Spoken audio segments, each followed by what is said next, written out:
Olá, pessoal! Bom dia! Tudo bem com vocês? É uma honra tê-los aqui participando de mais um dia de live no Instituto Aprender.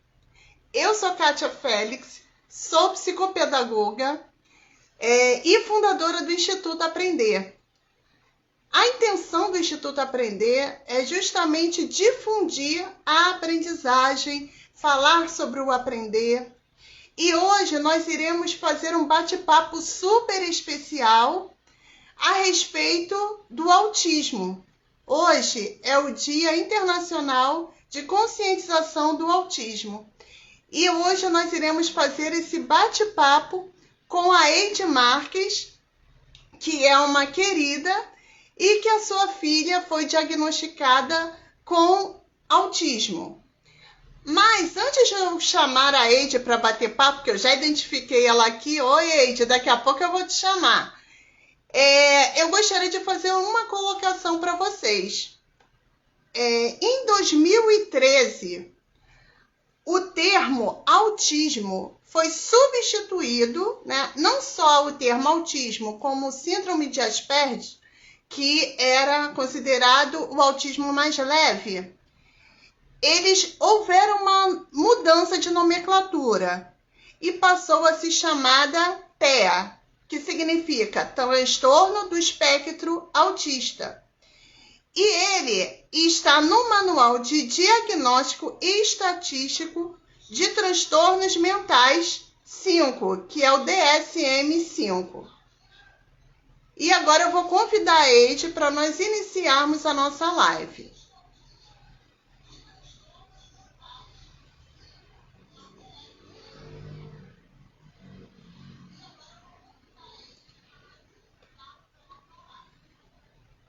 Eide, deixa eu chamar a Eide.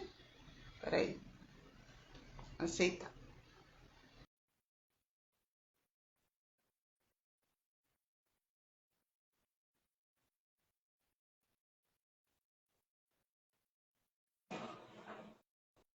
Oi, Olá, bom dia.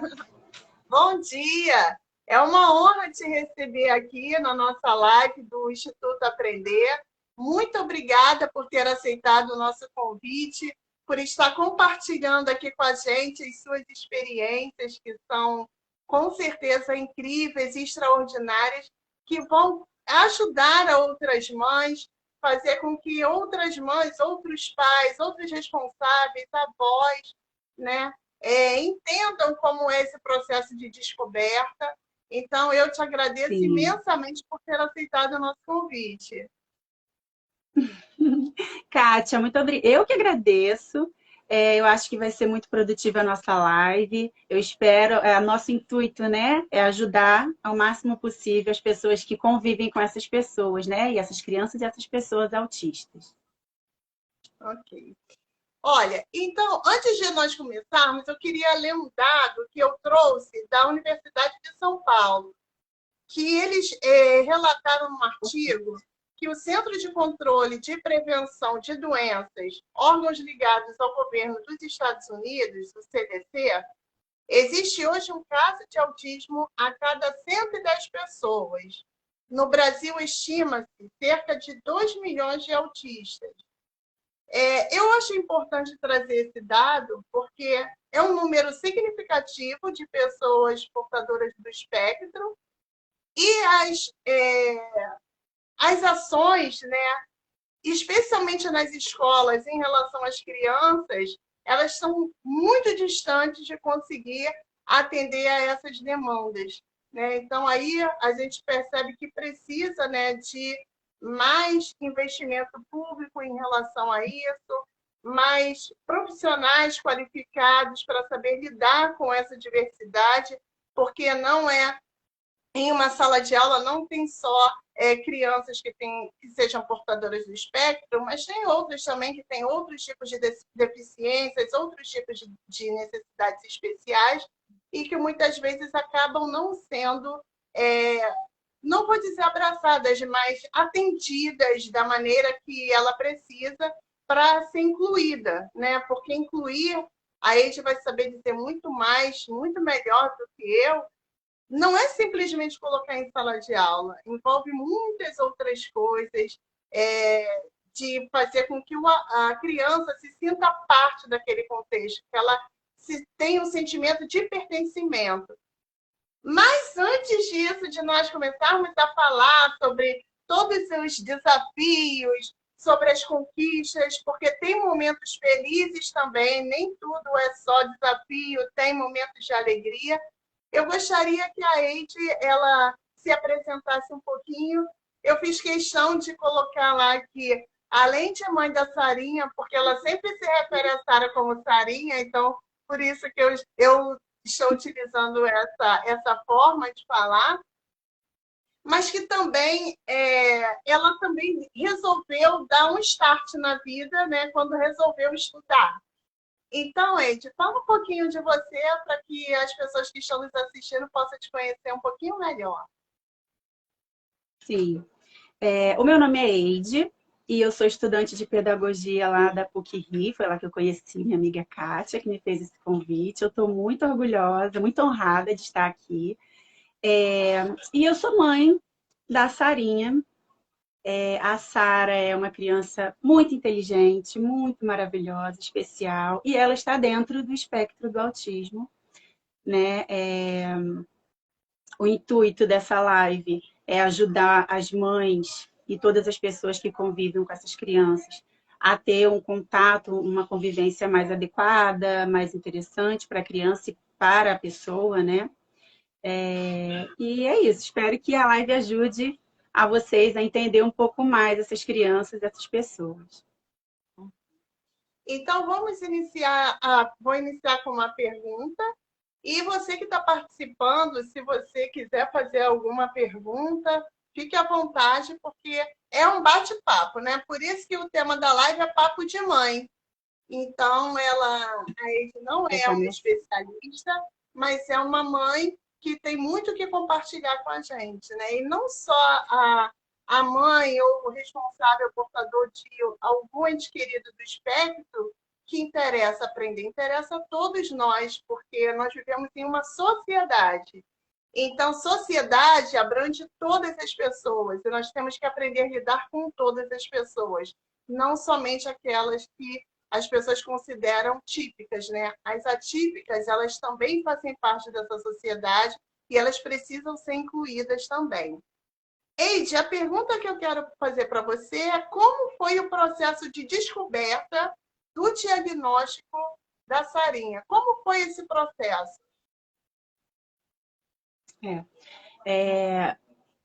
Quando eu preciso, antes de falar do diagnóstico da Sarinha, do momento em que eu recebi o diagnóstico, eu preciso falar um pouco antes da minha gravidez e tudo que aconteceu, né? Que a gente sabe que tem relação, hoje em dia a gente já sabe que é comprovado que tem relação, né, com autismo.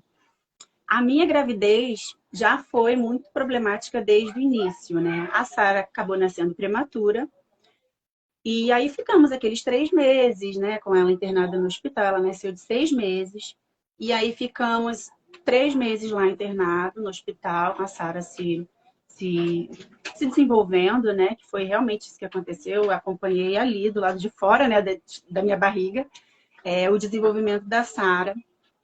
E aí a gente conseguiu, né? Ela saiu do hospital. A gente tem a Sara hoje como nosso milagre, né? Porque foram muitas lutas lá no hospital até ela conseguir sair. Hoje em dia ela é muito saudável, ela praticamente não fica doente, né? E aí o tempo foi passando, por ela ter nascido muito prematura, né? Tinha aquela questão do, não, calma, aguarda que ela vai acompanhar as outras crianças. Eu, como mãe, já tinha percebido que tinha alguma coisa diferente, né? Eu acho que mãe, pela proximidade, né?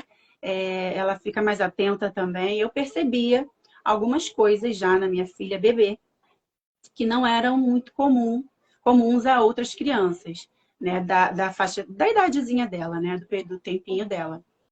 Por exemplo, eu observava os outros bebês com os olhinhos muito vivos, né? Muito atentos, principalmente a mãe, a qualquer comando, e eu não percebia isso na Sara.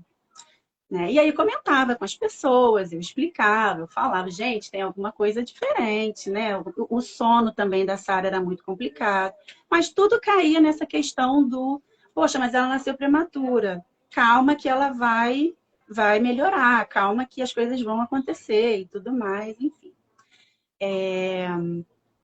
Quando ela fez 2 anos, eu precisei voltar a trabalhar, e aí colocamos a Sara numa creche, e foi a creche que sinalizou. Foi, né, a primeira pedagoga da creche me chamou para conversar, né, com muito jeito, com muito carinho também.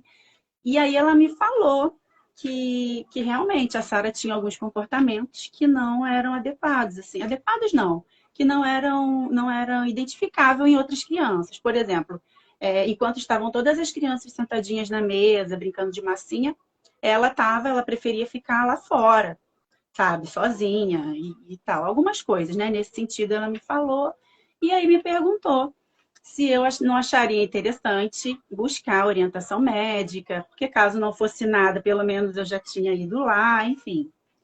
E aí fui, né? E na primeira consulta eu fui até sozinha, só fui eu e Sara mesmo. E aí nessa primeira consulta com a pediatra, quando eu fui falando as coisas, né, as características da Sara, algumas coisas que eu já desconfiava, a pediatra já falou comigo logo: olha, mãe, você sabe alguma coisa sobre autismo? E até então eu não sabia nada. Eu falei, não. Aí ela, bom, então agora você vai ter que começar a pesquisar, aprender sobre isso, porque a sua filha é autista. E eu só não vou te dar aqui agora o laudo, né? Fechar o diagnóstico, porque não é a minha especialidade, eu sou só a pediatra. E aí ela já me indicou para o neuropediatra. E aí fui a fui para casa nesse dia arrasada, né, desesperada. E aí contei para minha família e foi aquele baque, né? Eu tava só eu e a Sara, aquela saída ali foi muito complicada, saída até chegar em casa, foi como se tivesse o chão sumido debaixo dos meus pés, né? Porque querendo ou não, certo ou errado, quando a gente sabe que a gente está grávida, né, quando que a gente vai ter um filho, a gente projeta coisas para a vida do nosso filho, a gente pensa em coisas para ele, a gente planeja coisas para ele, né? E receber uma notícia dessas, a primeira impressão que você tem é de que, poxa, tudo que eu pensei até agora acabou. Acabou, não vai dar nada mais certo, agora é outro caminho e tal. E realmente, é outro caminho, né? Mas é outro caminho que dá para a gente chegar aonde a gente queria, sabe? É isso que eu quero deixar muito claro aqui para todas as pessoas. É um outro caminho. Não é um caminho que terminou. Não é uma coisa que não pode vir a acontecer. Pode acontecer e vai acontecer. Só que é por outros trajetos, né? Do que a gente tinha planejado antes e tal. E aí a primeira reação, né, foi de negação. Não, essa doutora não sabe de nada. E não, essa médica tá louca. Como assim, inventando doença para minha filha? Nada a ver e tal, não sei o quê. Mas aí eu ouvi isso de algumas pessoas, né? Eu fui lá no neuro para tirar a dúvida. E aí recebi também o mesmo diagnóstico depois que eu falei. A gente sabe que o autismo, para ser diagnosticado, ele não tem um exame, né, específico. Não existe um exame para diagnosticar o autismo. Você faz aquele exame, se der positivo, você é. Não é assim. É através do comportamento, através dos relatos dos pais, dos responsáveis, da escola, que se define, né? Se é autista e o grau que a criança tem. E aí eu fui a outros médicos e eu fui a vários, porque realmente eu não estava querendo acreditar. E todos eles com a mesma fala, né? Até que eu descobri que existia um especialista chamado geneticista. Até aí eu já estava pesquisando, já tinha virado uma expert em autismo, eu já estava craque, né? Porque eu fui pesquisar, fui correr atrás disso. E eu descobri que existe esse especialista, que é o geneticista, que é um especialista em síndromes. E aí eu falei, antes de ir para a consulta, eu falei, olha, se esse médico, esse doutor, é especialista em crises e em síndromes, se ele me falar que é mesmo, então não vai ter para onde eu correr, é isso mesmo, e pronto. Fui lá, conversei com ele e ele foi o médico que mais me acolheu, que foi mais humano, né? Ele me deu o diagnóstico, eu chorando, eu abraçada a ele. Desculpa. Não, fica confortável. Assim, nós entendemos que não é uma memória, né, que mexe com as nossas emoções, que mexe com as suas emoções como mãe. Então, Sim. fique super tranquila que isso faz parte, né? A emoção faz parte de nós. Bem, aí, depois desse choro, depois de tudo, ele me falou que realmente ela era. E foi ele mesmo que me falou essa questão do caminho, né? Que não era o fim, né? E realmente depois eu entendi que não era mesmo o fim para minha filha, que ela não poderia fazer o que eu tinha pensado ou o que ela quisesse. Só era um caminho diferenciado. E aí eu já saí eu chorei muito, né, na hora, mas eu já saí da consulta dele muito determinada a ver o que eu poderia fazer para melhorar a vida da minha filha, né, para ajudar. E aí fui buscando nesse período de 2 aninhos e meio, que foi quando ela teve quando eu recebi o diagnóstico, né? Ela tinha muita seletividade alimentar, né? A gente sofria muito por conta da seletividade alimentar dela. Sara não comia nada, não, sabe? Era desesperador. E aí eu me vi, foi a primeira vez que eu me vi incapaz, assim, eu não sabia o que fazer para ajudar minha filha, né? E foi quando eu resolvi que eu falei, bom, eu preciso voltar a estudar, eu preciso aprender como fazer, o que fazer para ajudar minha filha. A primeira ideia, assim, tudo gira em torno da Sara, né? Hoje em dia na minha vida. E nesse momento não foi diferente. Eu pensei em fazer nutrição por conta desse período que nós estávamos, né? Da seletividade alimentar, que era muito severa nela, era muito difícil, muito complicado. Apesar do grau de autismo da Sara ser leve, né? A seletividade alimentar até hoje a gente luta com ela, né? Hoje de forma mais tranquila, mas ainda assim a gente tem alguns problemas em relação a isso. Eu Eide, quis o fazer que ela nutrição para ajudar. comia? Qual era. Ela escolhia o que ela queria comer. E o que ela escolheu comer nesse período que você considera o período mais difícil para você? O período mais difícil realmente foi esse. Até hoje. Foi esse, quando ela era pequenininha, que ela não comia absolutamente nada. E aí foi um período também que caiu por terra aqueles pensamentos de mãe, né? Quando descobre que está grávida. Não, meu filho vai se alimentar, só vai comer coisas saudáveis e maravilhosas e não sei o quê. Não estou dizendo para as pessoas seguirem meu exemplo, não, tá, gente? Mas é assim, na hora do meu desespero, eu pensava assim, gente, o que ela quiser comer eu vou dar, porque ela simplesmente não comia nada, né? E eu ficava me perguntando, meu Deus, como que a minha filha sobrevive? Porque ela não come, ela não se alimenta, né? Tudo ela recusava, era muito. Ela não tinha começado as terapias ainda também. E aí nós ficamos um período com a Sara, um longo período com a Sara, e ela só comia farofa de ovo. Olha isso, farofa de ovo com banana. Era só o que ela comia, ela não aceitava mais nada, mais nada. Mas vocês acham que eu não ia dar? Dei, foi o que eu dei. Era o que ela aceitava, era o que eu oferecia a ela, né? Oferecendo outras coisas e tal. Mas aí passou, né? O tempo, ela foi crescendo, e aí coloquei logo nas terapias, e ela foi melhorando muito. Depois que ela entrou para a escola, né? Saiu da creche e foi para a escola. A Sara deu um pico assim de desenvolvimento enorme. E aí esses problemas foram sendo amenizados, esses problemas da seletividade alimentar. Por conta das terapias, eu acredito que tenha sido por conta do método também que eu escolhi. Eu já tinha pesquisado a respeito de todos os métodos. A Sara fez durante muito tempo, principalmente quando eu era pequenininha, as terapias com o método Padovan. Não é um método muito conhecido, mas é um método muito eficaz, pelo menos para minha filha foi, e para as pessoas que eu via lá na clínica também foi. Se vocês puderem pesquisar a respeito disso, as mães que têm filhos nessa situação, pesquisem mais sobre esse método, ver se se agrada a vocês, se é do interesse de vocês, porque a gente tem vários tipos, né? Mas eu escolhi esse e eu acho que hoje eu tenho uma vida muito normal, muito tranquila com a Sara por conta desse método, por conta das terapias dela terem sido feitas através desse método, né? O método Padovan. Depois vocês pesquisem lá.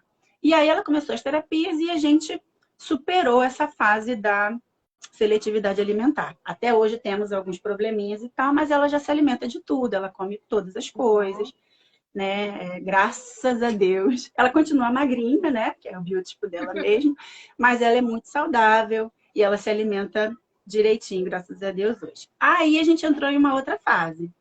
Ela foi para a escola, e inclusive é o motivo de eu ter trocado para pedagogia, né? Como eu falei, tudo girou em torno da minha filha, né? Da Sara. Ela entrou para a escola e aí eu comecei a perceber o que ela ia ter, que ela já estava tendo algum nível de dificuldade assim em relação às outras crianças, né? Ela não estava conseguindo acompanhar. E aí mais uma vez eu olhei para mim e eu falei, o que que eu posso fazer, né? Eu não sabia nada, o que eu sabia era muito menos do que ela precisava. E aí eu falei, vou estudar. Falei de novo, né? Não, agora eu vou estudar mesmo, agora eu vou ter que ir, eu preciso ajudar nessa fase. Ela vai entrar na alfabetização, não, como é que eu vou fazer isso? Né? Eu não posso deixar só para a escola e os profissionais, eu como mãe, eu sempre me cobrei isso, né? Que eu precisava fazer a minha parte também nesse processo, né? Não tem como só um lado seguir em frente, né? Não tem como. Tem que ser essa junção. Escolas, terapias, a família, mãe, não tem como.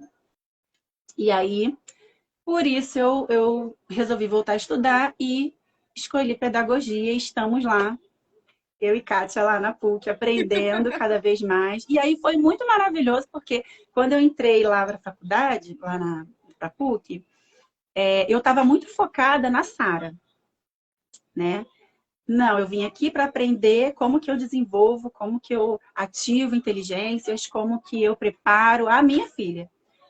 Mas aí eu cheguei lá e eu me deparei com tantos casos de tantas outras crianças que estão na mesma situação que ela, que assim, foi uma coisa que me motivou mais ainda, sabe? A minha especialização vai ser nisso, porque a gente tem uma falta, como a Kátia estava falando no início, a gente tem uma falta, uma lacuna muito grande na educação, principalmente a pública, voltada para essas crianças, né? Praticamente não temos nada para essas crianças, né? Algumas escolas particulares que adaptam materiais, enfim, inclusive isso é lei, isso é uma coisa, é um direito deles, né? E as escolas não fazem. Então, assim, a minha especialidade vai ser nisso.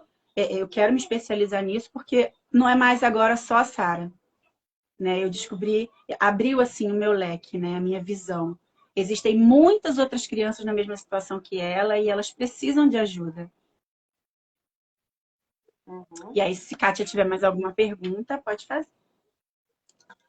Na verdade, que o nosso papo, você acabou colocando todos os assuntos, né, que nós tínhamos combinado de falar. Queria ver se tem alguém que está assistindo a live, gostaria de fazer uma pergunta para a Eide a respeito se você está passando, ou conhece alguém que está passando por esse processo de descoberta, ou até mesmo já descobriu, mas está em processo de luto, né, Eide? Porque tem esse período também de luto, que é o período de aceitação, que não é fácil, né? Porque Sim. Quando uma mãe engravida, ela tem suas projeções, né? E às vezes, quando ela vê que aquilo que ela projetou, idealizou, pensou, né, não é exatamente aquilo, muitas vezes é como se abrisse um buraco no chão e ela caísse ali dentro, né? E aí ela gera todo um descontrole emocional, né? Para até você se recompor, até você organizar suas emoções e partir para o foco. O que, que eu posso fazer agora, né? E aí você foi buscando aquilo que foi mais eficaz para a Sara. E isso é importante também a gente ressaltar, que não existe fórmula de bolo, gente. As pessoas que são portadoras do transtorno do espectro autista, né, como popularmente é conhecido como autista, elas não são iguais, elas são pessoas. E elas são diferentes entre si, né? Numa família as pessoas não são iguais, gêmeos não são iguais em seus comportamentos, em suas atitudes, em suas crenças, em Sim, suas concepções de vida. Então, muitas vezes existem fórmulas, né? Então, de falar, eu tenho a fórmula que vai. Não tem fórmula, porque esse método eu não conhecia, a Eide que me falou do método Padovan, funcionou para a Sara, mas talvez para outra criança não funcione. Então, tem o método ABA, né, que funciona para muitas crianças, mas para outras não funcionam. Então, tudo sim. é relevante. Então, a gente, quando tem essa descoberta, tem que tentar tudo e ver o que funciona para o meu filho, né? O que vai realmente funcionar para ele, vai ajudar ele a ter uma vida mais tranquila. Deixa eu ver que tem algumas colocações aqui, ó. Ah, já que colocou, essa é uma ótima causa, Eide. A Carla do Socorro colocou parabéns, realmente os pais transferem a responsabilidade para a escola, né? Toda a responsabilidade, obviamente, não está na escola, né?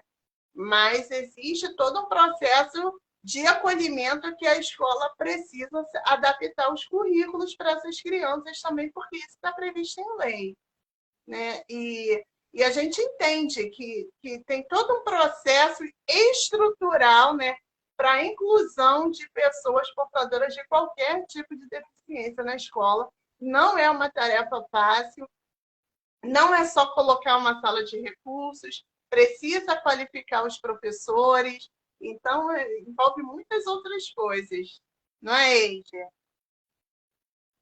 Sim, essa questão da escola, eu agora estou tendo um pouco mais de acesso a ela, né?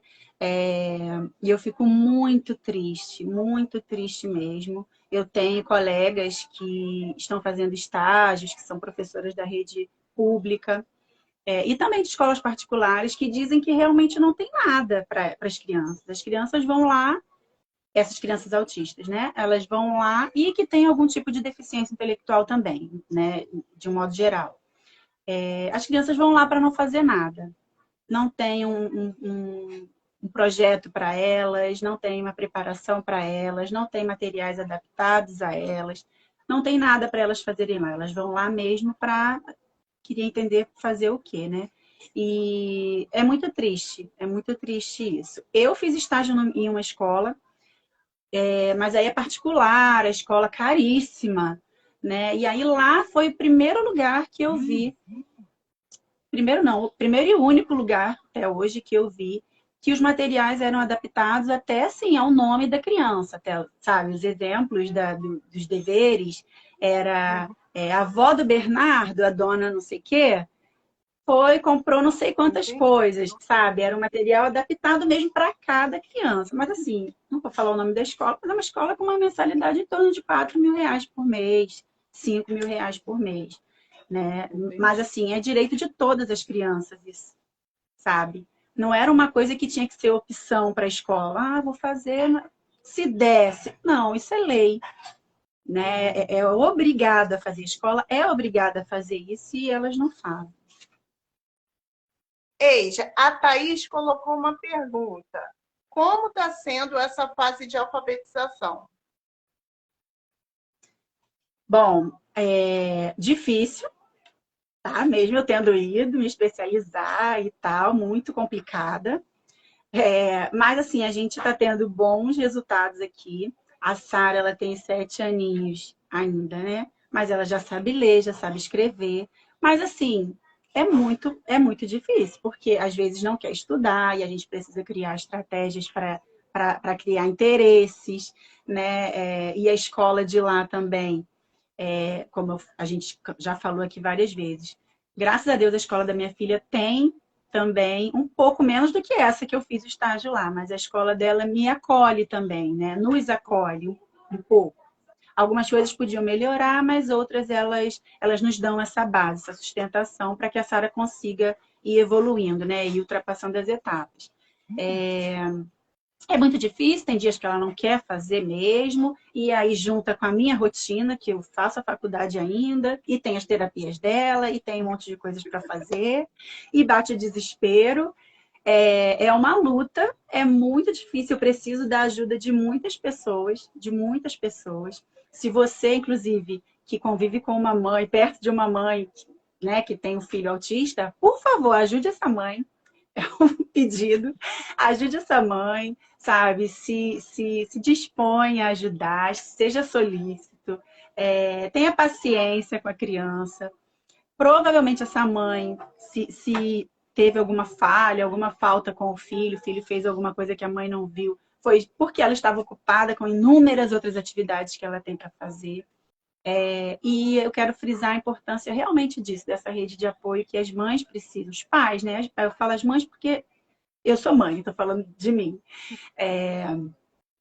A gente precisa de ajuda, né? Senão a gente não consegue. Ainda mais se a pessoa trabalha ou estuda, se tem as outras atividades que não tem, que é a realidade, né, da maioria das pessoas. Quem é hoje em dia que pode se dar o luxo de ficar só à disposição do filho ali para as terapias, para tudo que ele precisa fazer? Então, meu pedido como mãe aqui é você que vive próximo, que tem contato, o que puder fazer para ajudar, se disponha. Isso é de grande importância para a mãe, para a criança, para todos em geral.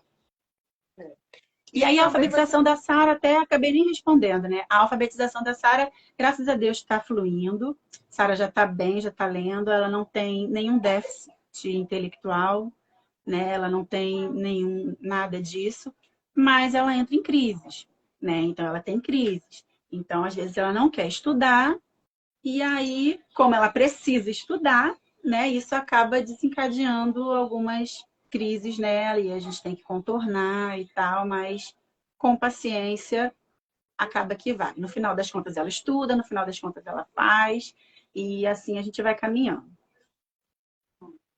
Você falou de crise, é um assunto que eu ia puxar, né? Que as pessoas também têm um olhar empático com as mães, com o responsável, com a avó, com a avô, ou seja lá com quem lidar com a criança portadora do espectro. Que as pessoas entendam que não é malcriação, que não é falta de limites, que não é o pai e a mãe que não dá educação para o filho, que é algo muito maior do que vocês possam imaginar. Quando uma criança entra em crise, vocês acham que ela gosta, que ela é o que ela quer? É algo que é além da vontade dela. Ela não quer, porque as crises causam sofrimentos ao portador do espectro e causam para a família. E, às vezes, o olhar de julgamento, de apontamento, de crítica, você não ajuda em nada, pelo contrário. Você faz aquela mãe se sentir pior, você faz aquela criança se sentir pior. Então, muitas vezes, se você estiver num lugar, a criança começar a gritar, a quebrar as coisas, a bater, porque cada um, é o que eu falei. São indivíduos únicos.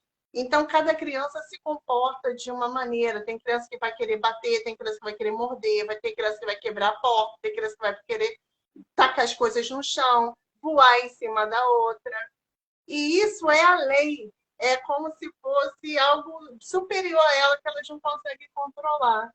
Então, nesse dia, né, que é de conscientização é só olhar, ai, tadinha, não é isso, gente. Conscientização é você entender e perguntar para a mãe, o que eu posso te ajudar? Posso te ajudar com alguma coisa? Porque, às vezes, as críticas, elas não ajudam em nada, gente. Elas, pelo contrário, elas trazem danos, sofrimento, mais dor para a mãe, né? E quando é um estranho, ainda não fala. E às vezes é da família, que às vezes não entende, não sabe o que é. Por isso que é importante, por isso que eu faço as lives, para as pessoas entenderem. Quando a Edith chorou, ela estava demonstrando, ela relembrou tudo aquilo que ela passou, né? Então, ela externalizou através das lágrimas. Então, é importante que as pessoas tenham conhecimento, ou o mínimo possível. O que é autismo? Vou procurar saber. Antes, porque a ignorância nossa, né, de qualquer pessoa, porque a falta de conhecimento é que faz muitas vezes nós sermos cruéis com o outro sem saber qual é a dor dele. E aí eu queria aproveitar e fazer, olha que legal, a Carla do Socorro colocou aqui que já teve um aluno com síndrome de Asperger, hoje ele está na faculdade, né? Então, às vezes, os pais, quando descobrem, acham assim, meu mundo, coitado do meu filho. Então, eu já atendi uma família que eu sou psicopedagoga, eu não dou diagnóstico, mas eu identifiquei alguns indícios de que a criança ela poderia ter o espectro. E no dia, né, que eu falei, foi o pai e a mãe para a devolutiva da avaliação psicopedagógica. Assim, eu não esperava, assim, o pai caiu em lágrimas. E aí eu falei, olha, o mundo não acabou para o seu filho, não. Então, hoje, Não. aí eles foram fazer, buscar ajuda. Hoje, ele está fazendo outras terapias, acompanhamento. Então, assim, é possível, gente, né? A Carla deu um excelente depoimento aqui, né? Alguém próximo que está na live, não foi alguém assim que você vê lá na internet que você não sabe se é mentira ou se é verdade. É alguém que está aqui junto com a gente que compartilhou isso. Então, nada impede da Sara, no futuro, ser a profissional que ela quiser ser, né? E com certeza vai ser um motivo de orgulho para a Eide, para o pai, para a família, de ver que, nossa, que bom, né? Então, o que eu projetei não foi do meu jeito, mas foi do jeito dela. Então, isso que importa, né? É a felicidade das crianças que importa. Deixa eu ver. Quer fazer alguma colocação sobre isso? Eu estou vendo que tem mais perguntas aqui, Eide, ou alguma informação. Eu quero sim. Quero falar diretamente para as mães que passam por esse tipo que recebem esses tipos de comentários, né? Das pessoas que não entendem, às vezes não sabem nada a respeito do autismo, querem falar. A gente sabe que isso acontece demais, né? Uma dica que eu dou e que eu aprendi assim a duras penas, sabe? Mas eu preciso falar, eu sempre falo isso para todas as mães que me procuram, que recebem o diagnóstico, que vêm chorando, falando e tal, eu falo com elas. Que é importante, primeiro, aceitar as dificuldades do seu filho, sabe? Não ficar lutando contra isso, né? Você não precisa aceitar no sentido de, pronto, ele é autista, então não vou fazer mais nada. Não, mas porque você tem vários outros caminhos. Mas você precisa aceitar que ele vai sim gritar, sabe? Ele vai sim se comportar de forma inadequada em determinados lugares. E isso é uma coisa, uma característica dele, é uma característica do autismo, né? Eles têm muitos problemas com a parte sensorial, alguns, né, autistas, que são muito diferentes. Algumas crianças autistas, algumas pessoas autistas têm esses problemas sensoriais, né? E outros têm outros. Mas, enfim, eles têm. Eles têm. Seus filhos têm essa dificuldade, assim como outras pessoas também têm outras dificuldades e nem autistas são. Então, porque isso é muito bom, a gente se fortalecer, né, aceitar isso e pegar para a gente e falar, meu filho é desse jeito mesmo. Porque isso até meio que inibe a maldade, por exemplo, né? Assim, dando um exemplo, de alguma pessoa de fora que venha falar, dar pitaco e falar coisas que não sabe, porque você já está sabendo. Sabe? Você sabe do que se trata, você sabe que ele vai gritar, você sabe. Só que a pessoa, é bom, é até uma oportunidade de você explicar para essa pessoa sobre um pouquinho mais sobre o autismo, porque pelo visto ela não conhece. Eu tenho muitas pessoas que falam para mim assim: mas a Sara grita. Nossa, a Sara grita, né? Meu Deus, como a Sara grita. E aí eu falo, ela grita. Você grita, eu grito. Todo mundo grita. Quando a gente está estressado, a gente acaba de dar uns gritos. E aí? Aí a pessoa fica meio. Acaba o assunto. Não tem muito mais o que falar, né? A inconveniência acaba ali. Porque será que a pessoa pensa que você não escutou o grito? Enfim, né? Era só isso que eu queria falar, porque realmente eu escuto demais isso, que a Sara grita na hora do dever, inclusive, na hora de qualquer coisa que ela não queira fazer e ela precisa fazer, né? Aí ela grita, é aquele escândalo, no momento de crise também ela grita. E a maioria dos autistas tem esse problema, né? Eles gritam mesmo, é a forma que eles encontram de expressar a insatisfação deles. Eles não têm autorregulação. para se controlar como a gente, né? E mesmo a gente tendo todas as faculdades executivas tranquilas e no lugar, né? A gente ainda assim, a gente grita também, às vezes, né? A gente se descontrola também. Imagina eles, imagina as crianças, né? Então, entenda isso e encare de frente isso, sabe? Porque, primeiro, não é o fim do mundo, não é o fim do mundo. Esse é até um recado que eu mando para as mães também. A vida não acabou porque você recebeu um diagnóstico de autismo. Muitas coisas, os nossos filhos nos surpreendem muito. A gente pensa às vezes, né? A gente olha assim, até fica meio pessimista, tendo uma visão pessimista, mas não tenha, porque a gente sempre se surpreende mesmo, eles nos surpreendem. E acaba que dá meio que um cala-boca até nessas pessoas que ficam falando, falando, falando, que não entendem a realidade que você passa. Eles mesmos por si só já dão as respostas necessárias. Então, o que a gente precisa fazer, até para não se ferir mais, para não se magoar mais, é isso, é se fortalecer nisso, é encarar de frente o problema. É esse problema mesmo que ele tem, é isso mesmo que meu filho tem. É isso. E pronto. Sabe? Essa é uma dica que eu dou que funcionou para mim. Né? Ficar se lamentando, ficar, poxa, mas o fulano falou isso, não sei o que. Não, gente, para com isso. Não se deixem magoar, se ferir por conta disso.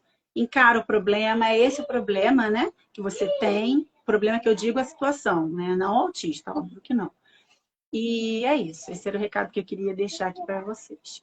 Se empoderem disso. É essa a realidade e pronto. Ô, Eide, a Márcia Nunes, que ela é cabeleireira, ela colocou, eu acredito, né, que está aqui cabeleireira, ela fez uma pergunta. Eide, como falamos com uma mãe que a filha dela pode ser autista? Como podemos ajudar? O ideal para se falar, esse é um assunto muito delicado, né? Um tema muito delicado porque mexe com nossos filhos, né? Eu acho que o ideal é você buscar na escola, sabe, da criança. É bom que a escola passe esse tipo de informação. Ou se você for muito próxima e quer tentar alertar, tudo bem. Mas tenta de uma forma muito tranquila, sem despertar sentimentos de tristeza, de humilhação, sabe? Porque as pessoas, a maioria das pessoas não sabe comunicar, não sabem falar. Eu mesma passei por isso quando recebi o primeiro diagnóstico da médica, da doutora. Ela foi muito fria comigo, sabe? É um assunto muito delicado que mexe muito com as nossas emoções, né? E eu só tive, para vocês verem, eu contei aqui no começo. Eu só tive um médico que me abraçou, que me explicou e tal. No último, foi o último que eu busquei, né? Ele que foi o que veio e me tratou de forma mais adequada, né, para esse momento. Se você for muito próxima dela, você pode falar sim.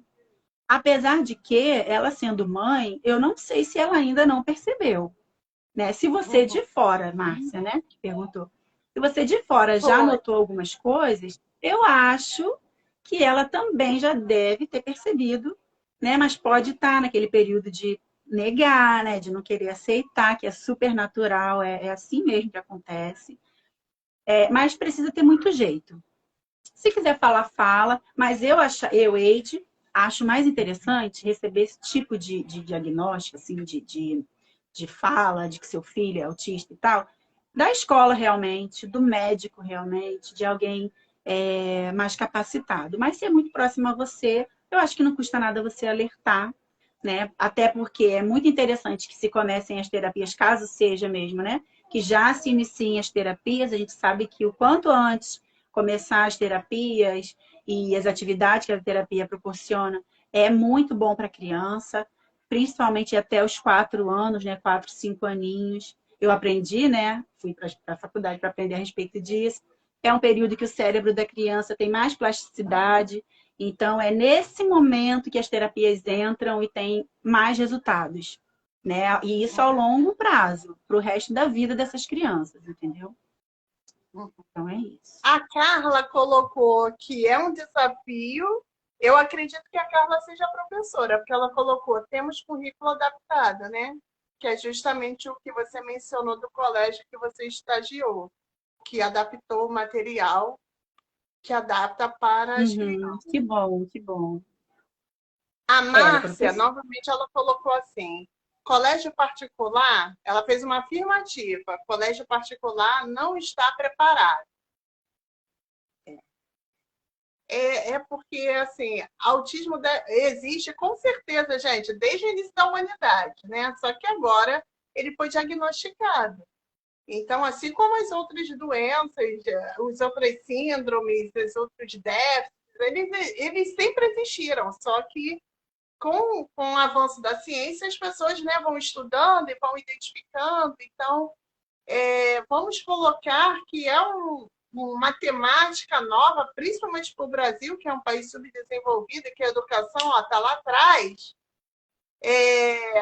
que é um desafio muito grande das escolas, de uma maneira geral, se adaptarem, porque não é só o espaço físico, como eu falei, não basta ter uma sala de recurso, tem que ter profissionais qualificados. E será que nós temos esses profissionais? Então, é muito complicado, porque as graduações elas não formam para atender esse público. Então, a pessoa precisa investir em especialização, né? E eu acho que aí é que está a grande questão também. A Jaqueline colocou que a escola disse que sem laudo trata como igual. Isso também é algo muito comum, né? A escola só quer se responsabilizar quando tem o laudo. Se não tem laudo, ele não precisa, Se né? não, Na verdade, fala aí. se não tem laudo, também não tem a professora. A professora não está ali vendo que a criança tem uma dificuldade maior em determinadas coisas. Ela precisa que um médico diga o que ela está vendo ali todo dia. Né? É bem complicado. A gente entra numa questão muito difícil para o Brasil, de modo geral. Né? A gente sabe que nós temos leis para muitas coisas e que elas estão lá só no papel. Né? Essa questão da escola não adaptar, as escolas particulares não estão preparadas e tal, a gente cai nessa questão, né? Porque as leis estão aí, o direito dos autistas é assegurado, né? Na escola, na parte do lazer, na parte da saúde, é assegurado por lei, né? Mas a gente ainda tem escolas que acham que podem fazer ou não, sabe? Ah, se eu tiver afim, se der tempo, se, sabe? Eu faço alguma coisa para eles. Quando, na verdade, não pode ser assim. Não pode ser assim. Para você abrir uma escola particular, né, no caso, para você abrir uma escola, você precisa garantir que você vai atender a todas as leis, a tudo aquilo ali que você se propõe. E a escola, ela tá ali para isso, para garantir a aprendizagem de todas as crianças, né? Sem distinção. A gente aprende isso o tempo todo lá na faculdade, né, Kátia? Uhum, com É, certeza. mas aí é muito complicado porque a gente vive num país onde as leis existem, ninguém cumpre e também ninguém cobra, né? Não existe punição para isso e a gente fica de mãos atadas em relação a mais essa questão. E aí, quando a escola particular, assim, e as pessoas veem que até a parte pública também não faz a parte dela, né? Que é público. Então, deveria ser mais fiscalizado ainda. Não cumpre. Hoje em dia, para você ser professora mediadora, para você ser mediadora na rede do município, você só precisa ter o ensino médio, precisa estar cursando, né? O ensino, a graduação, precisa ter algum tipo de graduação, não precisa de especialização nenhuma. Você pode ser qualquer coisa que você vai lá acompanhar uma criança que tem alguma dificuldade de aprendizagem, autista, TDAH, sabe? Aí é muito complicado, porque nem a parte pública, muito menos a privada, eles acham que a gente tem essa cultura, eles pensam que pode fazer ou não, que existe essa opção. E essa opção não existe. Mas assim, cabe a nós fazermos valer os nossos direitos, sabe? Nós temos direitos, a gente tem leis que nos protege, que nos guarda, né? Que nos ajuda, que nos mantém, nos orientam. E a gente pode fazer valer essas leis. Eu faço valer tudo.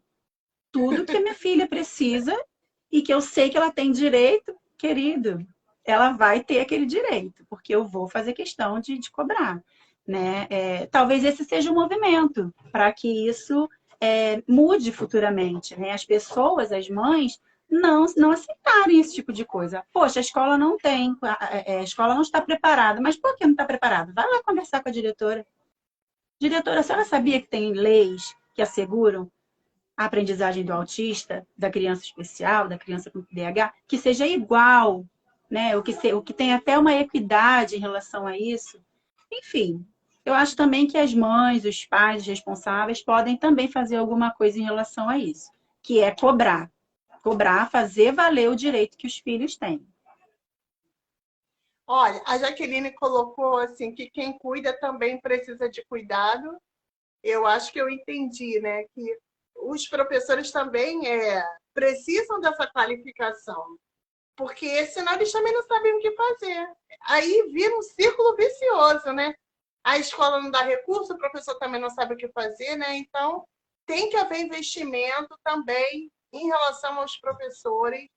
E muitas Tem. vezes os salários são baixos, o professor não tem como investir. Então, eu acho que uma solução teria que ser políticas públicas que qualificassem professores, não só da rede pública, mas particular, a terem acesso a como ajudar essas crianças que são portadoras de síndromes e de necessidades especiais. Tem algumas coisas aqui. A Márcia falou tudo, então acho que ela conseguiu entender o que você colocou. A IF Jade colocou: primeiro gostaria de parabenizar vocês duas pela iniciativa, muito bom. Eide, sempre tenho dúvidas a respeito dos graus do autismo. Como isso é investigado na hora do diagnóstico? E olha, estou adorando essa live, as pessoas estão interagindo. Muito legal, gente. A gente está aqui para responder o que a gente souber, né?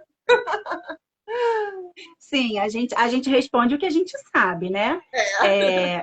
Assim, pelas pesquisas que eu fiz. Quando a minha filha foi diagnosticada, o médico disse que ela tinha autismo no grau leve. Até então, a nomenclatura, né, era essa, era leve, moderado e severo. Na minha época, não se falava mais em Asperger.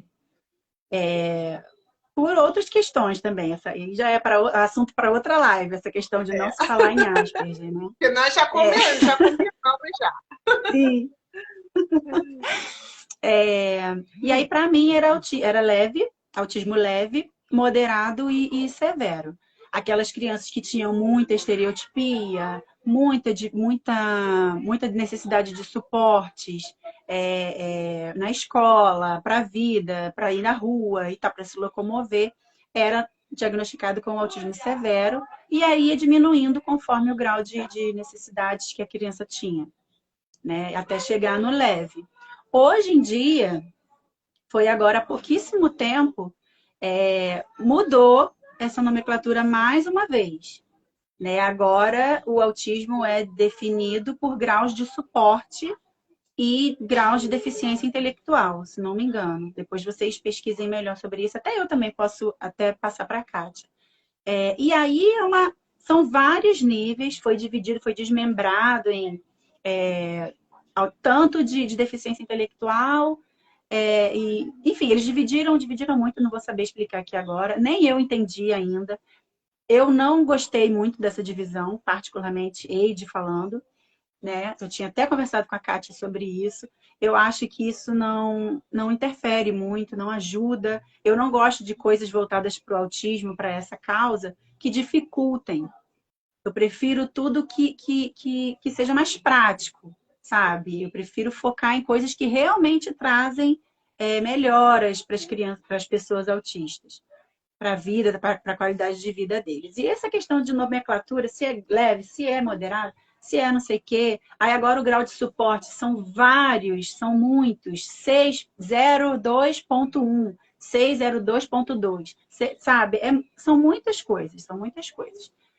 Mas até estava conversando com a Kátia que é importante a gente saber, apesar de eu achar que não é a coisa mais importante, né, que poderíamos discutir coisas mais relevantes para a vida dos autistas, é importante a gente saber, né? É importante a gente saber tudo a respeito disso.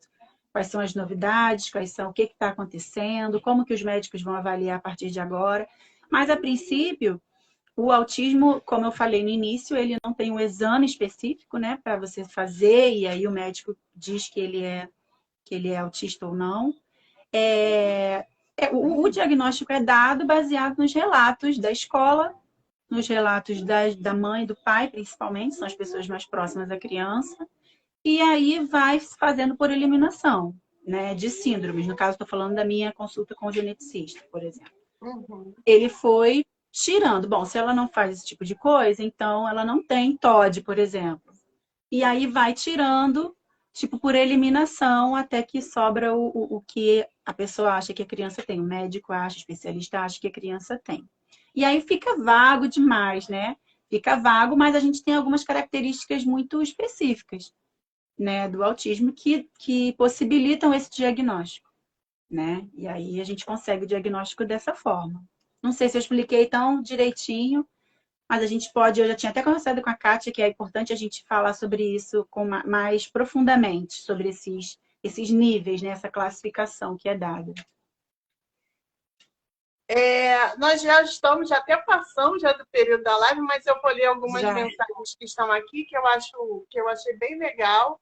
A Bárbara, ela é psicóloga, ela colocou acolhimento, empatia e respeito acima de tudo.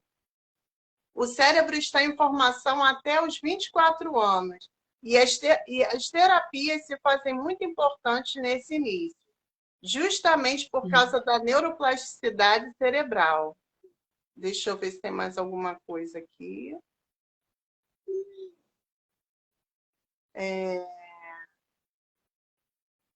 Aí a Jaqueline colocou que presenciou um mediador com smartphone e a criança desassistida. É cada absurdo, né? Meu Deus. Ela presenciou o quê, Kátia? Desculpa. Uma criança que estava com o mediador estava no smartphone e a criança lá, ou seja, ele não estava nem fazendo o papel que era para ele fazer. Sim. E aí a Jaqueline colocou o que é TOD, transtorno opositor desafiador. Olha, a gente pode fazer Isso. uma live falando sobre isso, que são as comorbidades que alguns autistas têm, né?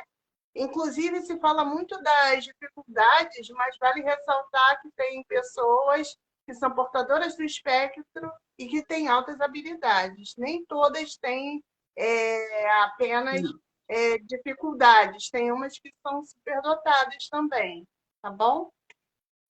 Eide, olha, nossa live foi maravilhosa, eu adorei. As pessoas participaram, isso é muito legal. Muito, muito, muito obrigada por ter aceitado o convite do Instituto Aprender. Muito obrigada a todas as pessoas que ficaram aqui com a gente, que passaram aqui na nossa live e por algum motivo tiveram que sair, mas foram todos muito bem acolhidos por nós. Somos gratas por estar aqui debatendo esse assunto. Eu acho que é uma forma de difundir mais esses assuntos que muitas vezes não são colocados só a nível comercial e não a nível de esclarecimento. Então, eu agradeço imensamente a todas as pessoas que participaram, que nós hoje possamos sair daqui dessa live com um pensamento mais e umas atitudes mais empáticas, com um pensamento mais aberto, com o coração mais aberto, para ajudar, ser uma rede de apoio para todas as mães, todos os responsáveis que precisam de acolhimento quando tem um filho especial. Eide, quer falar alguma coisa para nós finalizarmos? Claro. Eu quero agradecer mais uma vez pelo convite, a todas as pessoas que participaram. Obrigada, gente. Eu acho muito importante falar a respeito disso. Eu tenho muita vergonha para falar. Quem me conhece sabe que eu sou muito envergonhada para falar. Mas eu acho que eu preciso perder essa vergonha para falar a respeito disso, né? Porque é uma coisa que precisa ser dita, né? E aí, falando agora para as mamães, eu quero dizer que mesmo que você não tenha uma rede de apoio tão presente, né, que possa te ajudar, pelo menos conversar, eu posso com você. O meu Instagram é Eide Marques. Você pode me mandar mensagem. Eu já atendi várias mães que recebem o diagnóstico e vêm conversar comigo. Uma vez eu atendi uma mãe, a gente passou pro telefone, né? Começamos pelo Instagram. E aí eu dei meu número para ela, ela estava muito mal e ela só chorava. Ela tinha acabado de receber o diagnóstico e ela não conseguia falar, né? E aí a gente foi conversando, eu fui explicando para ela que não era o fim, que a gente pensa isso na hora. E as coisas foram melhorando para ela, ela se acalmou, a gente conseguiu conversar. Eu quero me disponibilizar a conversar com todas vocês que talvez estejam passando por isso nesse momento, porque eu sei quanto é difícil, quanto é dolorido, quanto é frustrante, né? E eu quero me deixar à disposição para isso, tá? Para que vocês tenham uma pessoa, para que vocês possam conversar e orientar um pouquinho que eu sei, eu passar para vocês, né? Eu acho muito importante isso nesse momento. E o conselho que eu dou principal é: sejam felizes com seus filhos, tá? Autistas ou não. Levem eles para passear, sim. Fiquem atentas aos direitos que eles têm. Até na parte do lazer, tem muitos lugares que vocês entram de graça com seus filhos. Proporcione experiências para essas crianças e para vocês também, tá? Curtam o filho de vocês, eles são nossas maiores riquezas. Não precisa, porque você teve o diagnóstico do autismo, de viver triste, de viver sofrendo. Não tem essa necessidade. Vai ser um pouco mais difícil, não estou dizendo que é fácil, mas não precisa ser triste, tá? Eu preciso dizer isso para vocês. E quem quiser entrar em contato, fique à vontade. Meu Instagram tá lá para todo mundo, tá bom? Kátia, muito obrigada mais uma vez. Foi um prazer. Eu que agradeço. Obrigada, pessoal.